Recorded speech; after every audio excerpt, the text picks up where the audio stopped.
बिस्मिल्लाहिर्रहमानिर्रहीम।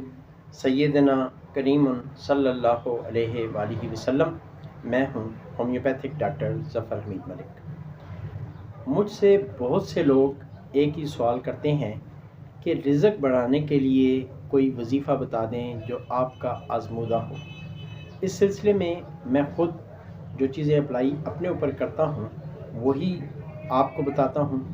एक तो आप सलाम कहने की आदत डालें, ये हाय लिखना छोड़ दें, अस्सलाम वालेकुम कहें, बल्कि कहीं भी बैठ जाते हैं तो अस्सलाम वालेकुम कहने को फ़रोग़ दें। दूसरी बात कि आप अल्हम्दुलिल्लाह कहने की आदत भी डालें।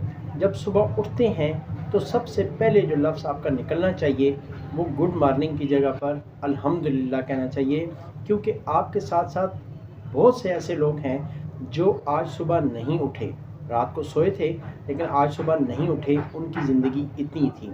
तो आप सुबह कोशिश करें कि जब भी उठें अल्हम्दुलिल्लाह कहें और अस्सलाम वालेकुम कहें। आप देखिएगा आपके रिज़्क़ में इंशाअल्लाह ताला चंद दिनों में आपको इजाफ़ा नज़र आएगा। अस्सलाम वालेकुम व रहमतुल्लाहि व बरकातुहू।